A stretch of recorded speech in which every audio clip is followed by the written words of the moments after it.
눈먼 기독교라는 책을 쓰신 박태양 선교사님 책에 나오는 선교사님의 간증입니다.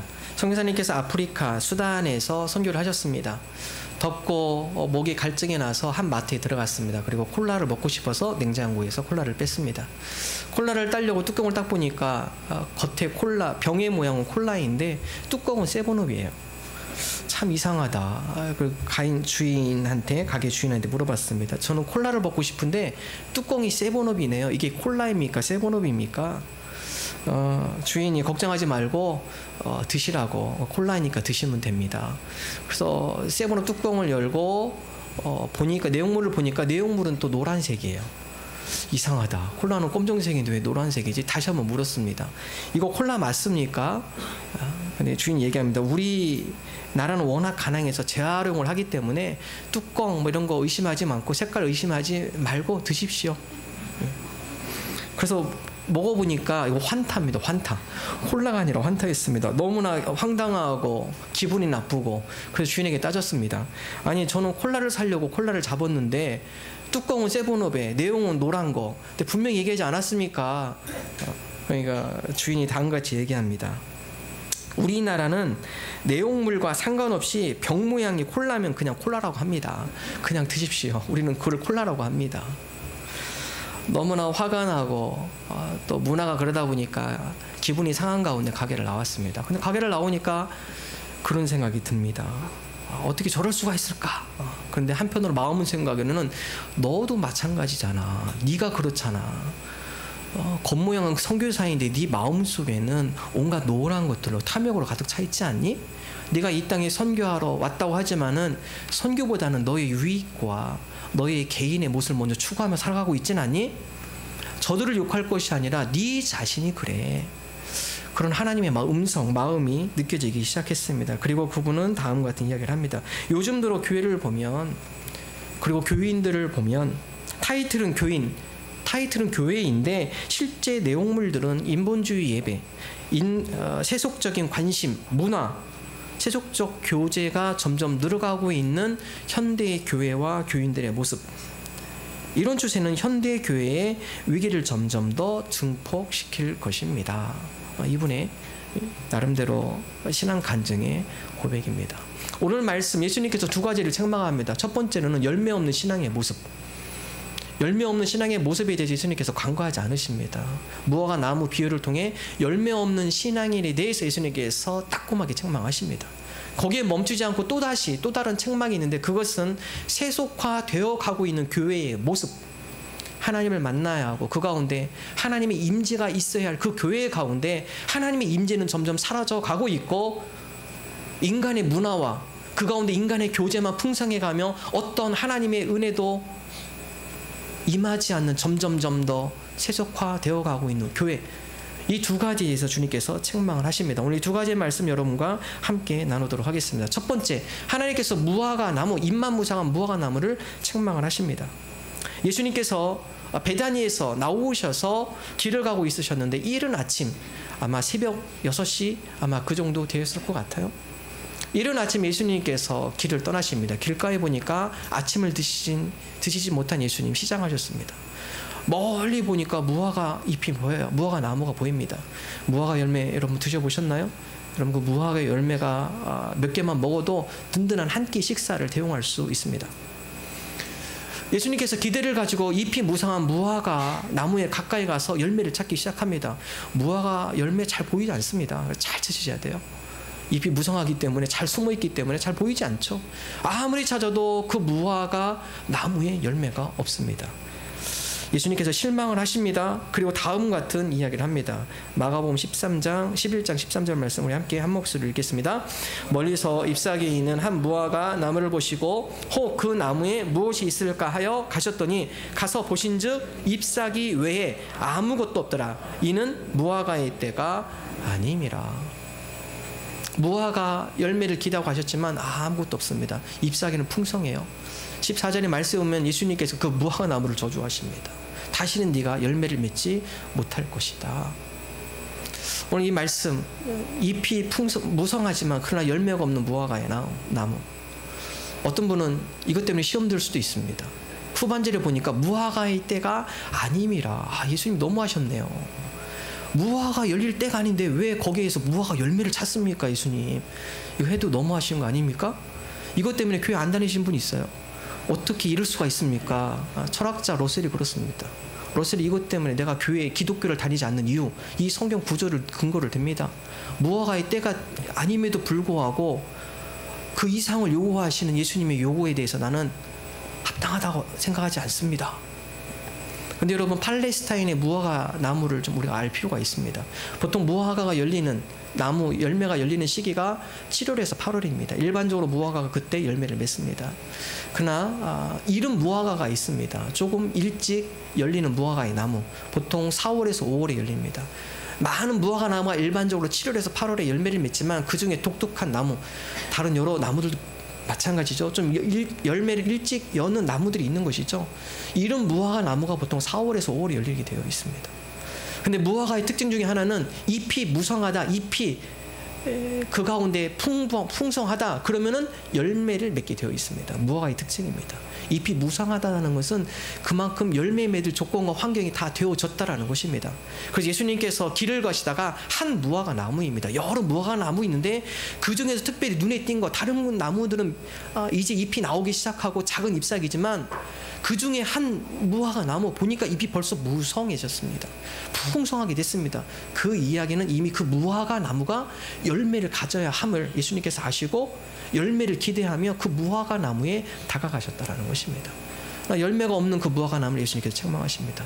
오늘 이 비유는 예수님께서 제자들에게 이 비유를 설명하신 것은 그 당시에 이스라엘의 유대 민족의 신앙생활에 대한 예수님의 책망이었습니다. 나름대로 종교생활 열심히 해요. 신앙생활 열심히 합니다. 연수는 오래됐습니다. 근데 신앙의 내용, 경건의 모양은 있지만 경건의 내용, 열매가 전혀 없는 이스라엘 민족의 외형적인 신앙의 모습, 그것에 대해서 책망하시면 이 무화과 비유로 책망을 하신 것을 누가가 기록을 하고 있습니다. 특별히 그 당시에 종교 지도자들, 거룩한 가운을 입고 종교 예식, 제사를 인도하며 많은 사람들에게 하나님의 말씀을 가르치며 그 가운데 하나님의 말씀을 많이 암송하고 있고 알고 있는 종교 지도자들, 그러나 정작 그들의 마음속 깊은 곳에 보니까 열매가 없어요. 외형적으로 보이는 것은 종교인의 거룩한 모습이지만 거룩함의 내용, 그들의 삶의 변화된 내용, 삶의 신앙의 열매들, 이것들은 전혀 나타나지 않는 그들의 형식적이고 가식적인 종교적인 모습에 예수님께서 책망하시는 것을 누가가 기록을 하고 있습니다. 이스라엘 백성만 그럴까요? 여러분, 우리의 신앙의 삶을 되돌아보기를 원합니다. 여러분, 무화과 나무가 열렸다는 것은요, 충분한 자연 여건, 환경, 충분한 영양소가 다 제공이 되었다는 것을 의미합니다. 신앙의 연수가 됐어요. 신앙생활 열심히 했습니다. 근데 그 가운데 경건의 모양은 있었지만 우리 가운데 삶의 변화, 신앙에 대한 열매가 맺혀지고 있나요? 우리 가운데 그런 신앙의 변화와 열매가 맺혀지고 있지 않다면 우리도 또한 역시 예수님의 책망을 비껴갈 수 없다는 것입니다. 오늘 이 말씀 묵상하면서 주님, 우리 신앙의 연수, 우리가 이것을 자랑 삼아 이것을 내세우는 것이 아니라 우리 삶 가운데 얼마만큼 신앙의 열매와 결실이 맺혀지고 있는지, 우리 삶 가운데 얼마나 많은 삶의 변화가 일어나고 있는지 하나님, 우리가 이곳에 주목하게 하여 주옵소서. 우리가 이러한 삶에 도전하게 하여 주옵소서. 우리가 그러한 믿음으로 고백하는 저와 여러분 되기를 간절히 소망합니다. 계시록 3장에 보면 예수님께서 라오디게아 교회를 책망하는 말씀이 있습니다. 라오디게아 교회, 책망한 이유 중에 하나는 뜨겁지도 아니하고 차지도 아니한 라오디게아 교회. 나름대로 열심히 신앙생활해요. 그런데 그 가운데 어떤 변화도 일어나지 않습니다. 바로 그러한 교회, 그리고 그러한 교회 공동체의 성도, 예수님께서 책망하시죠. 우리 요한계시록 3장 15절 함께 한 목소리 읽겠습니다. 내가 내 행위를 아노니 내가 차지도 아니하고 뜨겁지도 아니하도다. 내가 차든지 뜨겁든지 하기를 원하노라. 미지근한 신앙생활, 16절에 보면 내가 그러한 신앙의 모습을 토하여 내겠다. 예수님께서 직설적으로 얘기하시죠. 뜨겁지도 아니하고 차지도 않은 미지근한 신앙생활, 그 가운데 어떤 변화와 그 가운데 어떤 삶의 신앙의 열매가 맺히지 않는다. 여러분, 우리 삶 가운데 신앙의 열매가 맺히기 위해서는 적극성이 필요합니다. 우리가 그리스도의 장성한 분량에 이르기까지 우리가 적극적으로 주님 앞에 가까이 나아가는 열정, 우리 가운데 주님의 말씀 우리 삶 가운데 적용하고자 하는 주님의 말씀에 대한 사랑, 실천, 행함이 있는 믿음. 여러분 그런 가운데 우리 변화가 있고 우리가 1mm 우리 믿음이 성장하게 되고 그 가운데 신앙의 열매와 결실이 맺혀지게 되는 것입니다. 여러분 이런 도전이 없다면 차지도 않고 뜨겁지도 않고 적당히 신앙생활 정말 위험한 것이죠. 주전자 속에 개구리가 왜 죽습니까? 미지근하게 가만히 놔두면 죽는 거예요. 우리 신앙도 마찬가지입니다. 우리 영성이 언제 무너지나요? 우리 여러 가지 시험과 환난 가운데 언제 무너집니까? 적당한 신앙생활 가운데 그렇습니다. 적당한 신앙생활 편할 수 있습니다. 그러나 그 가운데 어떤 변화와 성장과 열매는 맺히지 않습니다. 우리 가운데 주님을 향한 뜨거운 열정, 주님의 말씀에 대한 사모함, 그리고 하나님의 말씀 우리 삶 가운데 적용하고 그 말씀 가운데 순종하며 살고자 하는 주님을 향한 뜨거운 열이 우리 가운데 그러한 신앙의 뜨거움이 있는 저와 여러분 되기를 주님의 이름으로 축원합니다. 동물 가운데 열이 많은 동물이 닭이라고 합니다. 닭. 그래서 닭은 병이 잘 걸리지 않는다고 그럽니다. 아마 닭을 키우신 분들은 많이 보셨겠지만 닭은 이빨이 없습니다. 그래서 부리로 잡으면 다 삼켜요. 다 삼킵니다. 다 집어먹습니다. 그래서 예전에 보면요, 닭은 다 먹어도 잘 소화를 시키더라고요. 고무줄도 먹고요, 플라스틱도 집어먹고, 야, 저 큰일 나겠다. 그런데도 멀쩡합니다, 닭이. 보니까 닭 목 부리로 해서 넘어가면 첫 번째로 소화시키는 게 모래주머니죠. 바로 밑에 모래주머니. 그 모래주머니에서 모래알과 깨진 유리 조각 이것들을 항상 보관하기 때문에 첫 번째 여기서 다 분해하는 작업하고, 두 번째로 그 모래주머니를 통해서 이제 속으로 들어가면 그 다음부터는 열로 다 녹이는 거죠. 열로 다 녹입니다. 그래서 닭의 기온이 온도가 대략 한 42도. 그래서 여러 가지 병균의 바이러스가 들어가도요 다 죽이는 거예요. 열로 다 죽입니다. 우리 몸도 그렇습니다. 몸이 좀 열이 있으신 분들 건강하시죠? 이분들은 별로 잔병 치료를 안 하시는 것 같아요. 제가 보니까 여름에 막 더위 타시는 분들 행복하신 거예요. 여름만 잘 버티시면 가을, 겨울 잔병 치료를 잘 안 하시더라고요. 그 이유가 보니까 열이기 때문에 속에 있는 균들을 다 죽인다고 그래요. 우리가 운동하면 건강해지는 이유 중에 하나가 운동하면 열이 납니다. 근데 이 열이 우리로 하여금 안 좋은 바이러스 여러 가지 것들을 죽이는 것이죠. 그래서 우리 몸이 따뜻해지는 것, 그것이 우리 건강의 비법 중에 하나라고 이야기를 합니다. 여러분 닭이 다 속에 있는 바이러스, 악한 균들 속에 들어가면 그 열로 다 바이러스를 죽이는 것이죠. 그래서 건강하고 병에 걸리지 않습니다. 여러분 우리 몸만 그럴까요? 동물의 몸만 그럴까요? 우리 신앙의 상태도 똑같습니다. 우리 가운데 성령의 뜨거운 불, 성령의 뜨거운 충만함, 우리 가운데 충만할 때 죄악된 생각 다 녹아 들어가는 것이죠. 죄악된 마음 그 가운데 성령의 불로 다 들어가는 것입니다. 우리 가운데 성령의 충만함이 있을 때, 성령의 뜨거움이 우리 가운데 있을 때 우리 가운데의 삶의 변화가 일어나게 되어 있습니다. 죄악된 모습들이 우리 가운데 떨어져 나가고, 죄악된 생각들이 우리 생각에서 떨어져 나가고, 우리 삶이 깨끗해지고 거룩해지고 순결해지게 된다는 것입니다. 바울은 다음같이 고백을 합니다. 고린도전서 6장 11절 말씀 함께 한 목소리 읽습니다. 너희 중에 이와 같은 자들이 있더니 주 예수 그리스도의 이름과 우리 하나님의 성령 안에서 씻음과 거룩함과 의롭다 하심을 받았느니라. 하나님의 성령 안에서 우리가 씻음이 되어지는 것, 죄악들이 씻어지는 것입니다. 불결한 것이 씻어지는 것입니다. 하나님의 성령 안에서 우리가 거룩하게 되어지고 의롭게 되어진다고 바울은 고백을 하고 있습니다. 오늘 저와 여러분이, 여러분 우리 힘으로 되지 않습니다. 여러분 우리 삶의 신앙의 열매 우리 힘으로 되지 않습니다. 우리 의지로 되지 않습니다. 물론 몇 번의 도전, 우리 강한 의지로 노력하는 것 약간의 변화를 이길 수 있겠죠. 그러나 우리 가운데 진정한 신앙의 열매, 삶의 변화, 삶의 열매를 맺기 위해서는 성령님의 도우심, 성령님의 함께하심, 성령님께서 우리와 함께 하실 때 자연적으로 열매를 맺게 되어져 있음을 바울은 고백을 합니다. 우리나라는 전기를 220볼트를 씁니다. 그래서 밝게 우리가 주로 집에서도 그렇고 어떤 큰 공공장소에도 상당히 밝게 우리가 생활을 합니다. 미국 같은 경우에는 전기를 110볼트를 씁니다. 그래서 우리처럼 밝게 안 사시더라고요, 이분들은요. 이렇게 차를 타고 이렇게 지나가다 보면 거실에 살짝, 그래서 이 형광등 아니라 백일등을 주로 켜고 사십니다. 100을 키니까요. 집에 이렇게 옆에 지나가다 보면 무드 있어 보입니다. 분위기 있어 보이고요. 멋있어 보입니다.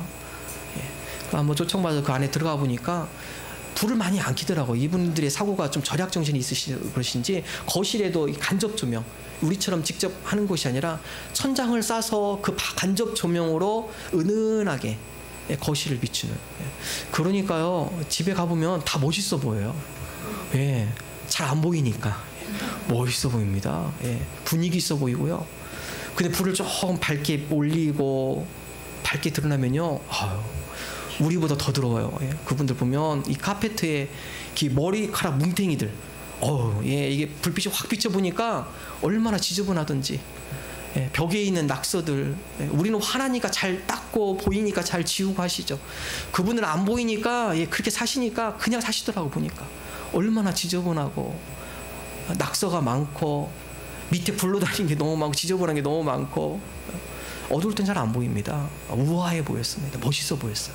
밝으니까 너무 지저분하게 많이 보입니다. 성령의 조명이 우리 가운데 비출 때 미처 우리가 보지 못하는 죄악들이 있습니다. 그게 보이는 겁니다. 성령의 빛이 우리의 영혼을 비치고 우리의 마음을 확 비치다 보니까 예전에는 그것이 되게 세련된 건 줄 알았습니다. 우아하는 것이고 내가 똑똑하고 잘난 건 줄 알았어요. 근데 성령의 조명이 우리를 비추다 보니까 그 미묘하면서도 세련된 죄. 여러분, 세련된 죄가 있어요. 다른 사람 보기에 내가 참 잘났고 내가 앞서 나가는 것 같고 나중에 알고 보니까 그것이 죄악이에요. 다른 사람을 내가 이것 때문에 참 아프게 했구나. 이것 때문에 다른 사람을 참 내가 어렵게 했구나. 그때는 모릅니다. 몰라요. 어둡기 때문에 모릅니다. 그러나 성령의 빛이 조명을 하다 보니까 그 모든 것들이 드러나기 시작해요. 이런 것들이 하나님 보시기에 안 좋았구나. 이런 것들로 인해서 다른 여러 사람들한테 내가 아픔을 주었구나. 비로소 성령의 조명으로 깨닫게 되어지는 미묘하고도 세련된 죄. 우리 가운데 성령의 조명이 있을 때 바로 그러한 죄악의 모습들이 드러나게 되며 그런 것들을 고치게 되며 그런 것들 가운데 변화되게 되어지며 그럼으로 인해서 성령의 열매를 우리가 맺게 되는 것입니다. 갈라디아서 5장 22절 23절 바울은 다같이 고백합니다. 함께 한 목소리 읽습니다. 오직 성령의 열매는 사랑과 희락과 화평과 오래 참음과 자비와 양선과 충성과 온유와 절제니 이 같은 것을 금지할 법이 없느니라. 성령의 열매입니다. 이게 사람의 힘으로 노력으로 얻어진 열매 아닙니다. 사랑, 희락, 이런 게 사람의 힘으로 될까요? 물론 순간적으로 할 수 있습니다. 그러나 이런 것들 우리에게 꾸준하게 열매를 맺게 하는 것, 그것은 우리의 노력이 아니라 성령님께서 우리를 주관해 주실 때 자연적으로 맺게 되는 열매인 것을 성경은 우리에게 말씀하고 있습니다. 예전에는 감정적으로 기분 나쁘게 하면은 나도 감정적으로 했어요. 그게 잘하는 건 줄 알았습니다. 또 그렇게 하는 것이 현명한 건 줄 알았어요. 그로 인해서 다른 사람에게 상처를 주는 것, 이에는 이, 눈에는 눈, 그게 똑똑하고 잘 사는 건 줄 알았습니다. 지나고 보니까 그거 아니에요. 그게 나중에 보니까 세련된 죄예요. 미묘한 죄.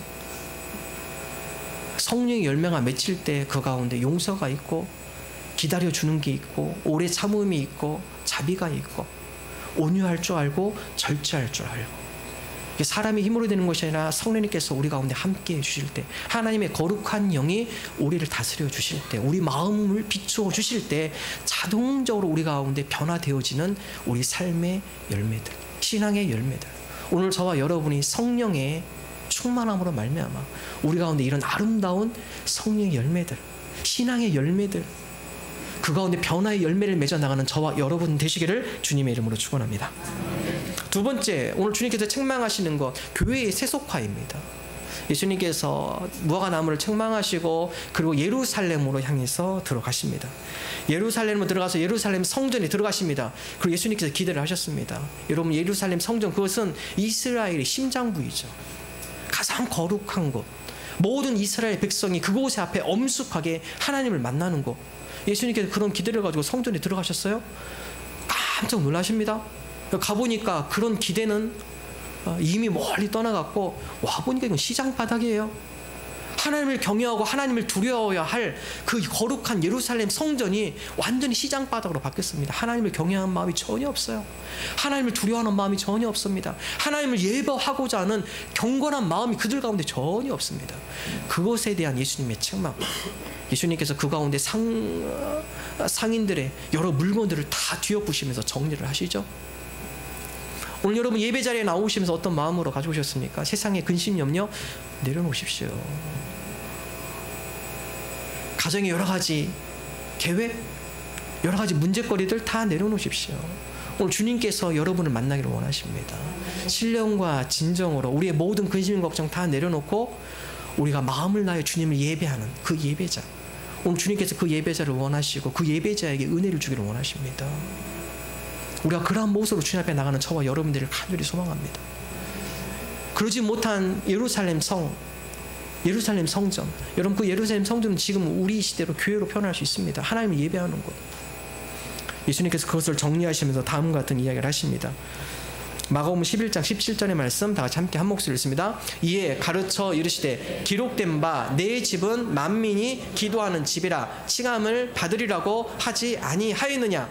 너희는 강도의 소굴을 만들었도다 하시매. 예수님께서 그들에게 다음과 같은 가르침을 주십니다. 지금 너희들이 이곳 예루살렘 성전 하나님의 임재가 있는 곳, 이곳에 대해서 하나님을 경배하고 예배하는 마음들은 멀리 떠나갔구나. 내가 너희들한테 하나님의 말씀, 구약에 있는 말씀을 가지고 너희한테 가르치는데, 하나님의 집, 바로 이곳은 만민이 하나님 앞에 나와 하나님을 만나는 장소, 하나님 앞에 기도하는 장소이다.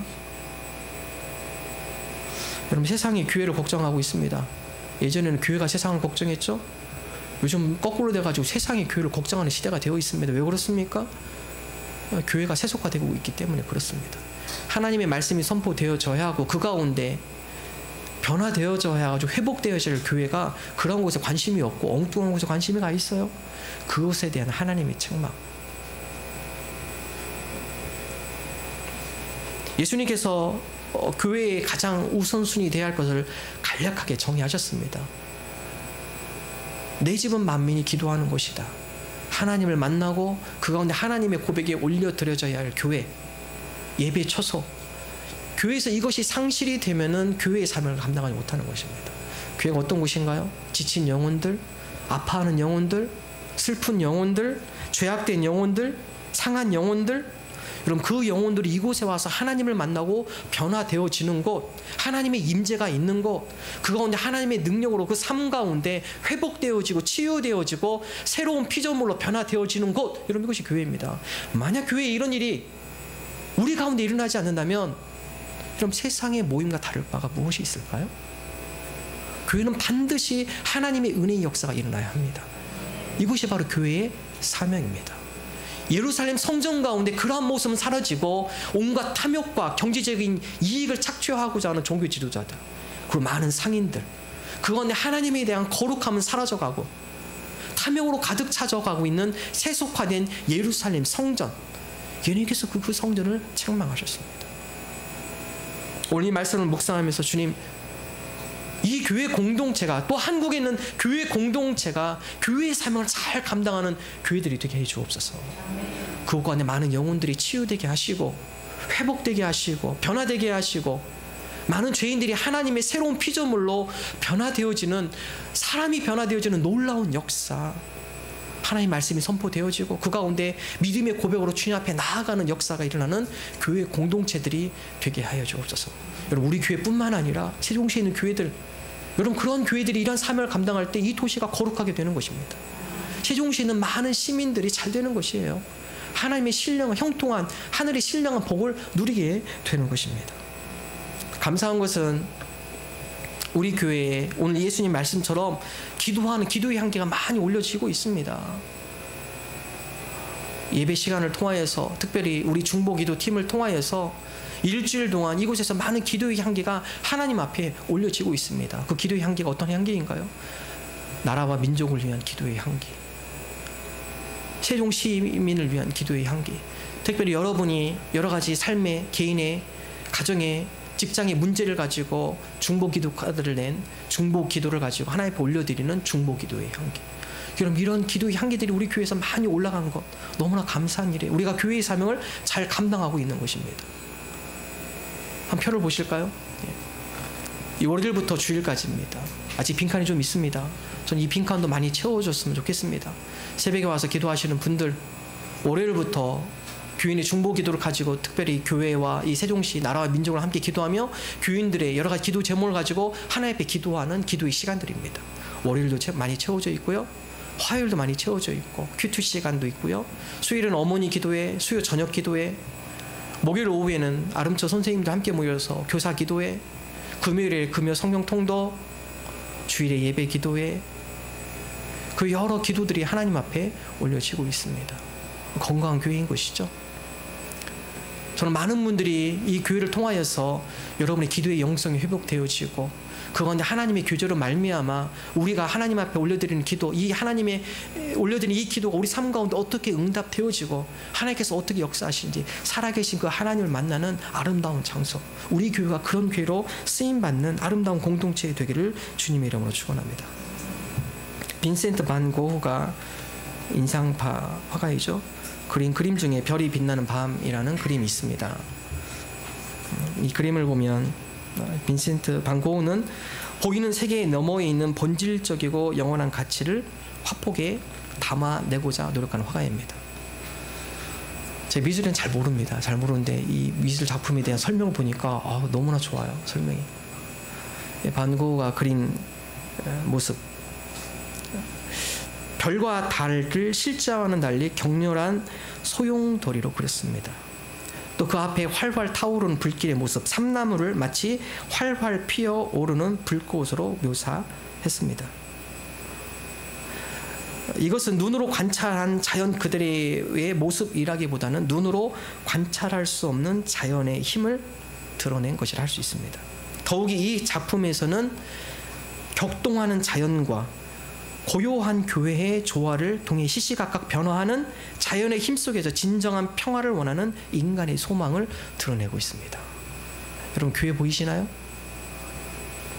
여러분, 달과 별이 혼동을 일으킨처럼 회전하면서 혼란스러운 모습, 그리고 나무들이 불처럼 활활 타오르는 것처럼 뭔가 불안정한 모습, 그러나 그 가운데 교회의 모습 하얀색으로 작게 그렸죠. 그 혼란한 가운데서도 절대 평안을 유지하고 있는 교회의 모습, 여러분, 많은 사람들이 그것을 기대하고 있어요. 많은 사람들이 교회가 그런 역할을 감당해 주기를 원하고 있습니다. 사람들이 교회에 관심이 없는 것 같지만 그런 소망과 염원을 갖고 있습니다. 교회가 그런 역할을 감당해 주기를 소망하고 있는 것이죠. 세상의 혼란, 가치가 흔들리고 여러 가지 불안한 가운데 교회가 흔들리지 않기를 원하는 것이죠. 여러분, 교회의 사명입니다. 시대가 갈수록 세속화되어지고 여러 가지 가치들이 변화지고 혼란스러워서 어느 방향을 가야 할지 모르는 여러 가지 질풍노도, 여러 가지 폭풍 가운데 방향을 헤매고 있는 많은 현대인들, 그 가운데 절대적으로 흔들림이 없이 평안함 가운데 진리의 등대가 되어서 올바른 길을 제시하는 곳, 그것이 바로 교회입니다. 바로 교회가 이러한 사명의 역할을 감당해야 한다는 것입니다. 세속화에 똑같이 세속화에 물들어가는 것이 아니라 그 가운데서도 진정한 중요한 것이 무엇인지, 그 가운데 가야 할 방향이 무엇인지, 그 가운데 붙잡아야 할 것이 무엇인지를 제대로 지시하며 그 방향을 가르치는 것, 이것이 바로 교회입니다. 사도 바울은 우리로 하여금 하나님의 성전임을 고백하고 있습니다. 하나님을 모신 것, 이 장소뿐만 아니라 우리 마음 자체도 하나님의 성전임을 고백을 하고 있습니다. 고린도전서 3장 16절 17절 말씀 함께 한 목소리를 읽습니다. 너희는 너희가 하나님의 성전인 것과 하나님의 성령이 너희 안에 계시는 것을 알지 못하느냐. 누구든지 하나님의 성전을 더럽히면 하나님이 그 사람을 멸하시리라. 하나님의 성전은 거룩하니 너희도 그러하니라. 여러분, 장소뿐만 아니라 하나님을 모시고 사는 우리 개인의 삶, 우리 개인의 마음, 이것이 바로 하나님의 성전임을 바울은 고백을 합니다. 우리의 가정, 우리의 일터, 우리의 삶 가운데 하나님이 우리 가운데 임함으로 우리가 거룩한 성전이 되기를 원합니다. 질풍, 여러 가지 혼란의 시대, 세속화되어가고 있는 이 시대 가운데 흔들림이 없이 정확히 가야 할 방향을 찾고 그 가운데 많은 사람들로 하여금 그 길을 제시해주는 하나님의 거룩한 백성, 삶의 영역과 직장 가운데 우리가 그러한 사람으로 세워지기를 간절히 소망합니다. 철학자, 독일 철학자 구스도르프가 다음과 같은 이야기를 합니다. 우리 인생에 일어나는 일들이 모두 똑같은 가치를 지니는 것은 아닙니다. 일기장에다 모든 것을 꼼꼼히 기록하려는 사람은 끝없이 일기장을 채워가겠지만 그것으로 자기 자신에 대한 바른 이해를 얻을 수는 없습니다. 아무리 깔끔하게 정돈되었다 하더라도 인생의 풍요는 우표 수집장처럼 한없이 사건을 나열하는 데 있는 것이 아닙니다. 오히려 인생의 부유는 한 사람의 인생이 새로운 방향으로 전환되는 결정적인 선택의 순간에 있습니다. 우리 인생의 풍요, 우리가 우리의 과거를 잘 정리해서 그것을 잘 체계적으로 우리의 삶을 정리해 놓았을 때 풍요가 있는 것이 아니라 우리 삶 가운데 새로운 방향의 전환이 일어나는 것, 거기에 인생의 풍요가 있는 것이죠. 여러분, 이 새로운 우리 인생의 방향의 전환, 그것은 바로 우리가 하나님을 만날 때입니다. 하나님과 교제할 때, 하나님의 음성을 듣고 하나님의 마음을 깨달을 때, 그 가운데 인생의 터닝 포인트가 우리 가운데 있을 줄로 믿습니다. 오늘 이 말씀을 묵상하면서 주님, 우리가 하나님의 성전, 하나님을 모시고 우리 삶 가운데 바로 이러한 인생의 새로운 방향들이 채워지는, 그래서 우리 가운데 인생의 풍요를 맛보는 삶이 되게 하여 주옵소서. 특별히 세속화되어가는 이 사회 가운데 진정으로 우리가 가야 할 방향과 추구할 것이 무엇인지를 제대로 보며 그 가운데 인생의 신앙의 풍요함과 열매를 맺는 삶이 되게 하여 주옵소서. 이러한 믿음을 고백하는 저와 여러분 되시기를 주님의